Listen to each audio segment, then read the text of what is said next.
Vosik ne phai troxier ni All Party Hills Leaders Conference amai phu J I Kathar pen West Karbi Anglong pen Meghalaya adui ahoi alamki aphuthak amithanga sa hemalong pherangke amai ke phapon West Karbi Anglong pen Meghalaya adui ahoi along monsam mate peace ke banji aphan APHL se asong pen kabor ipon kaching bai damji pualong government pen keseng Border Vigilance Protection Committee atum kachedon dun deang thek chepaklang dun rong posi APHLC Central Committee President J I Kathar amethanga bohalong pherangke amai kangni hut lamthe chepaklang pon pherangke amai hu J I Kathar hin pen ke than pona tengke APHL se tumke kai ke ta monsam ke pa durji aphan pi se foda bangke claim bomlang kedam tang penangan arni aprang Karbi Anglong Autonomous Council pen Assam government atum patir pi ponsi peace committee meeting paman ponlo halabang so amai along jasmet pini pen chedam chewang nang nilo lapen economic blockage ke padu ponji aphansi monsam ke padu jelar lapuson si che parai pon rong loputa than pon ala tum inura munit nang che toy dun atumi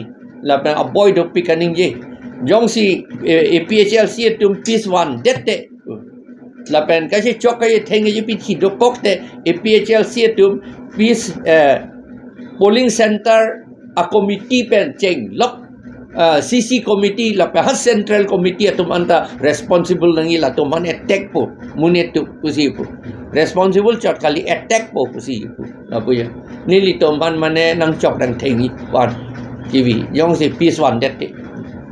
peace one det ra la che chok che theng do kok te ba ba ni la ke BJP munit BJP munit Karbi Anglong so jirikendeng malong so